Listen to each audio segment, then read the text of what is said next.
is he? Where's little Rapunzel? 5, 4, 3, 2, let's roll. This is how we roll. This is how we roll. This is how we roll. Let's roll. Yeah! Woohoo! Yippee! Oh, hey there, Planet Roller Skaters. I didn't see you there. INDY JAMMA Jones here, and today we're at the S1 warehouse. I initially came to take some pictures of some awesome new helmets.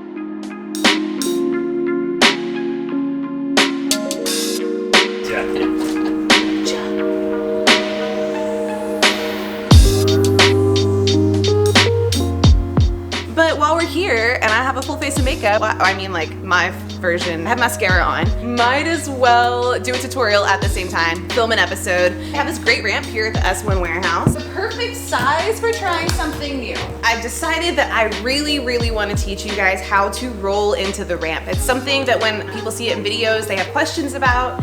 And I think it's something that will really open up what you can do with your ramp skating. Rolling in has a lot of advantages, and I'm gonna teach you what those are, so let's do it. So first, let me demonstrate.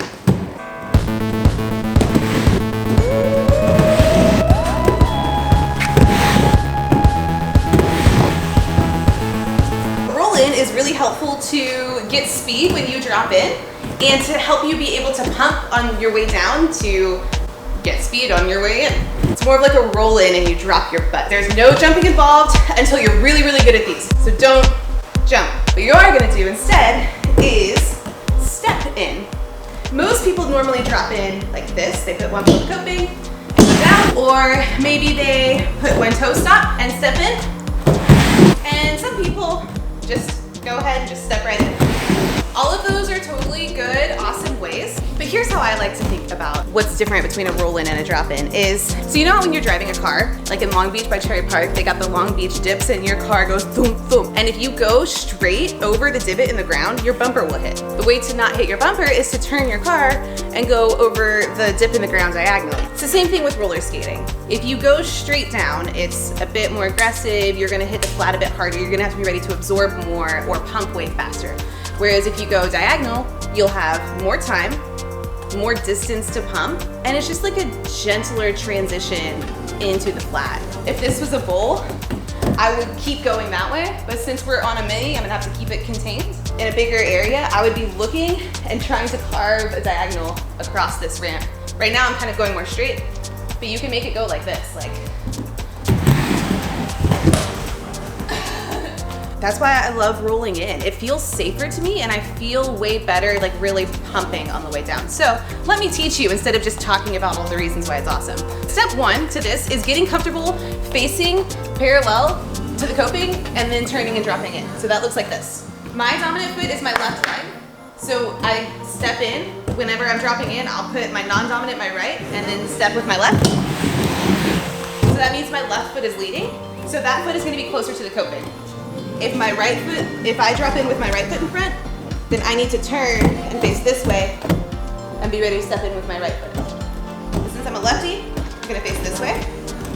I'm gonna start with my feet completely parallel to the coping. I'm gonna start with my feet facing this way. And when you first try, you can either put down a toe stop, or you can just know that your foot facing this way is gonna give you stability and you can step.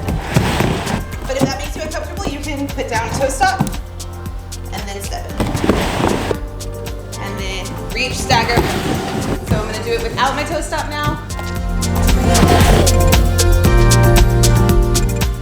So as you can see, I'm still in the habit of absorbing and mushing my body when I go in. I'm not trying to stand up, I'm not trying to jump. I'm dropping my booty and getting low. So the next step, once you're comfortable with that, is to just gradually add a roll. What's really cool about this is that the speed actually makes it a bit easier. So standing and dropping in is gonna be harder than rolling and dropping in, because when you're rolling, you have angular momentum. Really, once you're doing the step in, you already have it. So I'm just gonna add a little bit of speed, and then I'm gonna step in.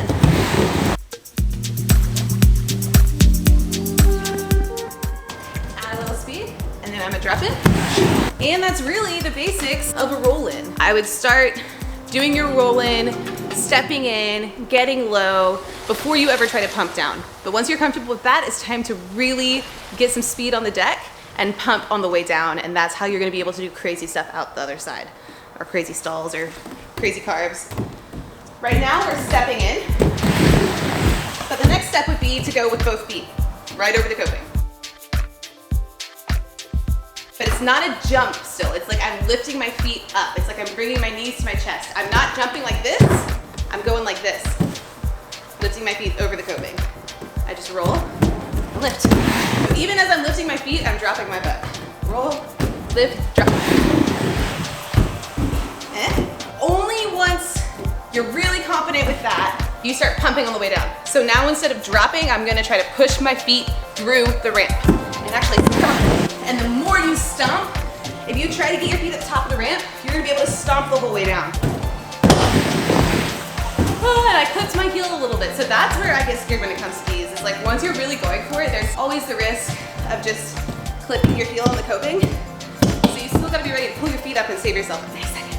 And once you're confident with pumping on the way down, you can actually add a little bit of a flare. Lift your legs up before you drop in. I haven't really tried these that much though, so let's see how this goes.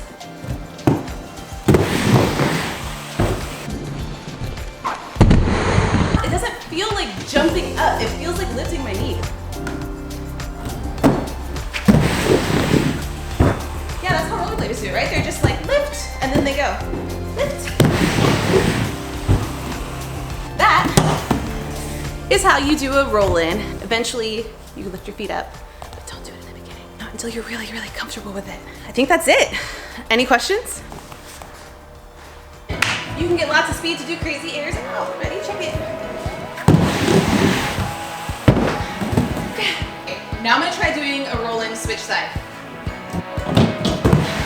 I'm trying to make it a habit to do the skill that I'm teaching switch every time that I'm teaching it. So if I have a lesson and I'm teaching a beginner, I have to do everything switch with my non-dominant foot in front. So I'm gonna learn how to roll in with my non-dominant foot right now. Here we go. Step in with my foot down. Okay, now roll in. Oh, I keep trying to do my good side. It makes me really have to like think about the things that I'm teaching. Thank you guys so much for watching this episode of Planet Roller Skate. I hope you had a great time learning how to roll into the ramp with me. And I'll figure out what that's actually called whenever you like lift your knees before you go in. I don't know if there's a name for it. If you do know that there's a name for it, let me know in the comments below. That would be super helpful.